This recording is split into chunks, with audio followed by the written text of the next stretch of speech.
Most people who plan to move to Italy seriously underestimate how much it really costs. And that's because almost nobody shows them the full picture. They count rent, they count food, maybe they count utilities, but they completely forget about setup costs, taxes, transition months, bureaucracy, and the small things that quietly destroy your budget. And that's how a move that looks affordable on paper turns into a financial nightmare in real life. So in this video, I'm gonna show you the real cost of moving to Italy. Not fantasy numbers, not YouTube numbers, but the real numbers. And by the end, you'll know roughly how much money you should actually have before even thinking about making the move.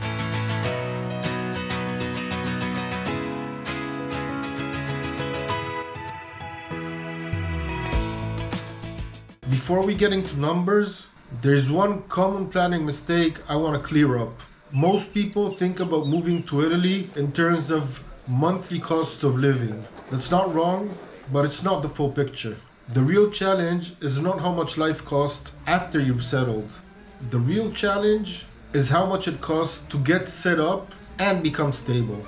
Because the move itself and the first months are where most budgets get stretched. So, in this video, I'm not trying to scare you. I'm trying to show you the full picture so you can plan realistically. And to do that, we first need to look at something very basic. This is what your real usable income will actually be in Italy.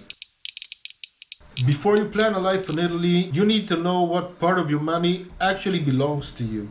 And this is where most people get their first serious shock.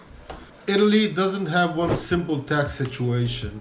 It has several, and depending on which one you fall into, changes everything. So in this table, I've mentioned 4 types of positions you can be in when you move to Italy, which is retiree, remote worker, freelancer, business owner, and investor. And each one has very different consequences. Let me explain one word that surprises a lot of people.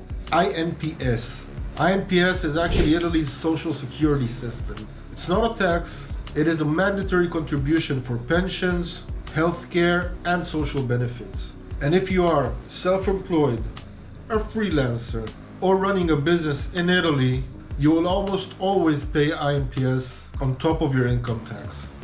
And for most people, that comes up to be between 24 and 26% of your profit. So when people say Italy takes between 40 and 50%, what they actually mean is income tax plus INPS together.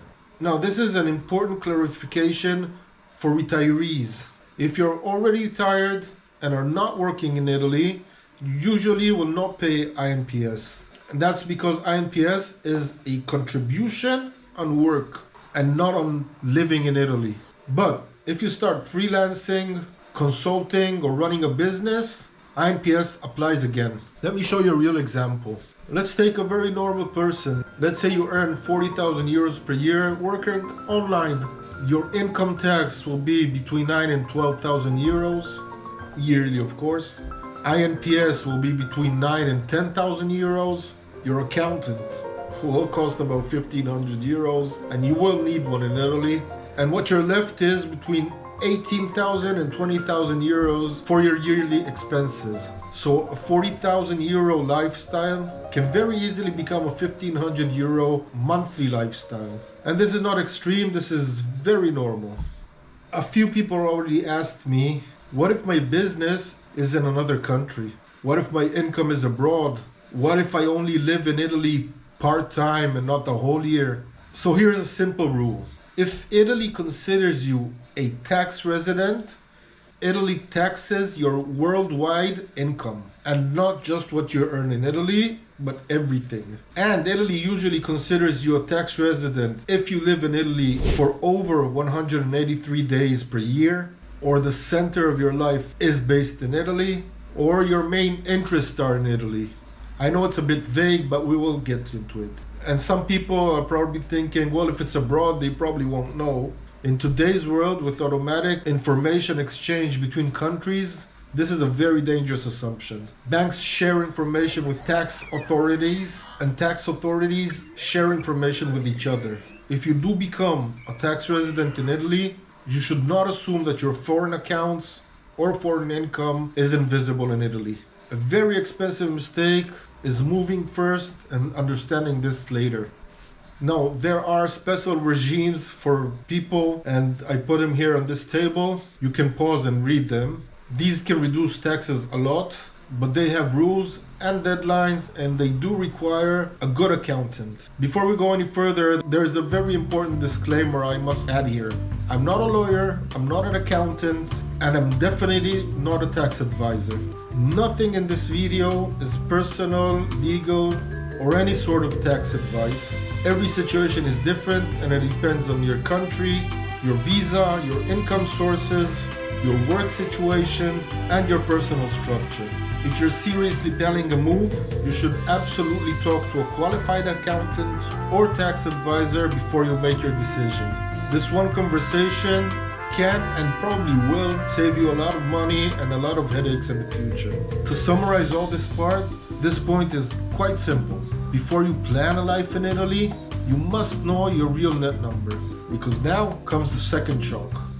Now, even if your monthly life in Italy is affordable, the first year is pretty much always challenging, and that's because you're not just living, you are building a life from zero. And I want to talk about the setup costs. So let's assume a modest 800 euro apartment. You have the deposit, you have the first month rent, you have the agency fee, and you have furniture and basics. On top of that, there are utilities, internet, paperwork, and very easily the getting started costs come up to between 5 and 10,000 euros before your life even feels normal. And let me just talk for a second about the rental places. As a rule, even if you plan to rent a furnished apartment, always budget between 1,500 to 3,000 euros for basic setup. Because even when an apartment is called furnished, in Italy that can mean anywhere from fully usable to you still have to buy half your life. Okay, let's go back. Most people will spend between 1 and 3 months in Airbnbs or short-term rentals, and that's very realistically between 1,200 and 2,000 euros per month.